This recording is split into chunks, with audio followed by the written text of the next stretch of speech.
নমস্কার, কেমন আছেন সবাই? নন্দিনীর সাতকাহন থেকে আমি নন্দিনী আপনাদের সবাইকে স্বাগত জানাই। আশা করছি যে যেখান থেকে আমার ভিডিওটি দেখছেন সবাই সুস্থ এবং ভালো আছেন। সকালবেলা হলেই ভাবি কখন সবাই ঘুম থেকে উঠে যাবে আর আমি জানালা খুলে জানালার পর্দাগুলো সরিয়ে দেব। এই জানালা দিয়ে যখন রোদটা বিছানার ওপর পড়ে ঘরটা পুরো ঝলমল করে ওঠে। সকালের দিকে বেশ খানিকক্ষণ এই ঘরে রোদ আসে। একটু বেলা করে যদি জানালা খুলে দিই ততক্ষণে রোদটা চলে যায়। যতই গরম পড়ুক না কেন একটু আলো ও বাতাস না ঢুকলে ঘরবাড়ি যেন ভালো লাগে না, আর নিজেরও একটুও ভালো লাগে না। বিছানাটা গুছিয়ে নিয়ে এই ফার্নিচারগুলো একটু হালকা হাতে ঝেড়ে মুছে নিচ্ছি। সাথে খাটের চারপাশটাও একটু ভালো করে ক্লিন করে নেব। প্রতিদিন যদি একটু হালকা হাতে ক্লিন করে নেওয়া যায় তাহলে ডিপ ক্লিন করার খুব একটা বেশি ঝামেলা হয় না, বা করলেও খুব বেশি সময় লাগে না। সকালে স্নানের সময় যে জামা কাপড়গুলো কেচেছিলাম সেগুলো আগে ব্যালকনিতে মেলে দিলাম।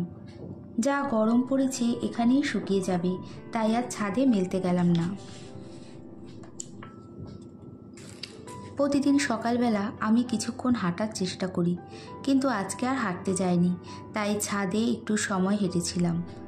সারাদিন যেহেতু কোনো প্রপার এক্সারসাইজ করা হয় না, তাই এই ভোরের দিকে শান্ত নিরিবিলি পরিবেশে যদি একটু হাঁটা যায় তাহলে মনটাও ফ্রেশ হয়ে যায় আর মানসিক চাপও কম থাকে। আর হাঁটতে হাঁটতে যখন একটা অভ্যাসে পরিণত হয়ে যায় তখন না হাঁটলে না আর একদমই ভালো লাগে না। আজকে ঘর ঝাড়মোছটা একটু সকালের টিফিনটা গুছিয়ে নিয়ে তারপরে করব। তাই আগে ঘরের ডাস্টিংটা করে নিয়ে কিছুটা কাজ এগিয়ে রাখলাম। আজকে আমার মা আসবে, তাই সকালের টিফিনটায় আজকে করে নেব লুচি তরকারি। সাধারণত আমরা সকালে হালকা টিফিন করে থাকি। মা যেহেতু লুচি খেতে খুবই পছন্দ করে আর যেহেতু মা রাতে চলেও যাবে তাই সকালেই লুচিটা করব। সব কাজগুলো গুছিয়ে তাড়াতাড়ি করে নেওয়ার চেষ্টা করছি। মা যদি চলে আসে তাহলে মাই সব কাজ করতে শুরু করে দেবে। মারা বোধহয় এরকমই হয়, তাই না? ময়দা ভালো করে মেখে নিয়ে একটু ঢেকে সেট হতে দেব। তারপরে লেচি কেটে সব রেডি করে রাখলাম। মা আসলে পরেই গরম গরম ভেজে সবাই একসাথে খেয়ে নেব। তারপরে সকালের যে অল্প বাসন হয়েছে সেগুলো মেজে ধুয়ে রেখে দিচ্ছি। বেসিনের ওপর একসঙ্গে অনেক বাসন জমে থাকলে আমার একদম ভালো লাগে না। অল্প বাসন হলেই আমি সব সময় মেজে রাখি এবং বাসনগুলো জল ঝরলে সাথে সাথে গুছিয়ে নেওয়ার চেষ্টা করি। একসাথে অনেক বাসন বেসিনের ওপর দেখলে মনে হয় রান্নাঘরটা প্রচণ্ড অগোছালো রয়েছে। আর অনেক বাসন একসাথে মাজতে তো সময়ও বেশি লাগে। আমি অনেক সকালবেলা ঘুম থেকে উঠি বলে কেউ তাড়াতাড়ি যদি চলেও আসে তার আগেই আমি ঘরবাড়ি গুছিয়ে পরিপাটি করে রাখতে পারি। হাজবেন্ড বাজারে গেছে, টিফিনটা তো মোটামুটি রেডিই রয়েছে। ঘরগুলো সব এখন ভালো করে পরিষ্কার করে ঝাড় দিয়ে মুছে নিয়ে রান্নার দিকে চলে যাব। তাহলে ঘরের কাজের আর কোনো টেনশন থাকবে না। আর স্নান পুজো তো আমি প্রতিদিন সকালে করেই নিই। আর মাকে আনতে আমার বোন সকালবেলায় চলে গেছে। অ্যাকচুয়ালি মার পায়ে খুব ব্যথা, তো তাই একটু হাঁটতে অসুবিধে হয়। আজকে আসবে একটু পায়ের জন্য ডাক্তার দেখাতে। যাই হোক, কথা বলতে বলতে সব ঘরগুলো প্রায় মোছা হয়ে গেছে। ইতিমধ্যে মা আর বোন চলেও এসেছে। বোন আনতে গেছে কারণ বোন আমার পাশেই থাকে, তাই সকালবেলা ওকে বলেছি, ও গিয়ে নিয়ে এসেছে। আমার কোনো হেল্পিং হ্যান্ড বা কাজের লোক নেই বলে আমি একটু প্ল্যান করে টাইম সেট করে কাজ করতে বেশি পছন্দ করি।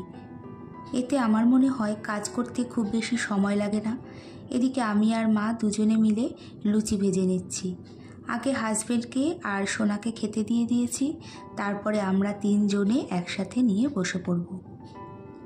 এদিকে মা ভিডিও হচ্ছিল বলে একটু আনইজি ফিল করছিল। আমি বললাম, তুমি নর্মাল থাকো, ভাবো এখানে কোনো ভিডিও হচ্ছে না। তারপরে তিনজনে গল্প করতে করতে খেতে বসে পড়েছি। ভিডিওটি দেখতে দেখতে যদি একটু ভালো লেগে থাকে তাহলে একটা লাইক এবং সাবস্ক্রাইবও করে নিতে পারেন। আর কাজটি যদি আপনি অলরেডি করে থাকেন তাহলে আপনাকে অনেক ধন্যবাদ। আপনার একটা লাইক আমাকে আরও বেশি মোটিভেট করে। খাওয়া দাওয়া কমপ্লিট করে যে কটা বাসন হয়েছে সেগুলো আগে মেজে ধুয়ে তারপরে দুপুরে রান্নায় চলে যাব। বাজার থেকে চিকেন এনেছিল, সেটা ভালো করে ধুয়ে আগে ম্যারিনেট করে রাখবো। চিকেনটা ভালো করে ধুয়ে কিছুক্ষণ জল ঝরানোর জন্য রেখে তারপরে ম্যারিনেট করব। আজকে বানাবো চিকেন রেজালা, যেটা রুটি বা পরোটা দিয়ে খেতে বেশি ভালো লাগে, কিন্তু যেহেতু দুপুরে মাছও হবে তাই চিকেনটা রেজালাই বানিয়ে নিচ্ছি। একটা মিক্সি বাটিতে বেশ কিছুটা পোস্ত, চালমগজ, কাজু দিয়ে শুকনোভাবে গুঁড়ো করে নিয়ে তারপরে জল দিয়ে ভালো করে পেস্ট বানিয়ে নেব। তারপরে ওর মধ্যে পেঁয়াজ, আদা, রসুন দিয়ে আবারও পেস্ট করে নেব। এবার ওই জল ঝরানো চিকেনের মধ্যে কাজু পোস্তর পেস্ট, গোলমরিচ গুঁড়ো, লঙ্কা বাটা, টক দই, কাশ্মীরি লঙ্কার গুঁড়ো, নুন দিয়ে ভালো করে মাখিয়ে ঘন্টাখানিক ম্যারিনেট করে রাখবো। ওদিকে মা মাছ ভাজা বসিয়ে দিয়েছে, তারপরে আলু দিয়ে মাছের ঝোলটা রান্নাও করে নিচ্ছে। আমি বললাম আমি রান্না করছি, তুমি বসো, কিন্তু না, রান্না করেই নিচ্ছে। এই কারণেই আমি মা আসার আগে ঝটপট করে যতটা সম্ভব কাজ করে রেখেছি। মাও ঠিক আমার মতো কাজ ফেলে একদম বসে থাকতে পারে না। এদিকে মা লতি খেতে ভালোবাসে বলে তার জামাই আগের দিন রাতে লতি এনে রেখেছিল। লতিটা ছাড়িয়েই এনেছিল, তাই ঝটপট করে লতিটাও রান্না করে নিয়েছি। আর সাথে আমার আর মার জন্য 2 কাপ চাও বানিয়ে নিয়েছি। মা আসার পর চা খাওয়া হয়নি, কারণ টিফিনে তো আসার সাথে সাথে লুচি দিয়েছিলাম। তারপরে অনেকক্ষণ পরে এই যে চা করে নিয়েছি। চা খেয়ে মাকে ডাক্তারের কাছ থেকে দেখিয়ে নিয়ে এসে পরে বাকি রান্নাটা করে নিচ্ছি।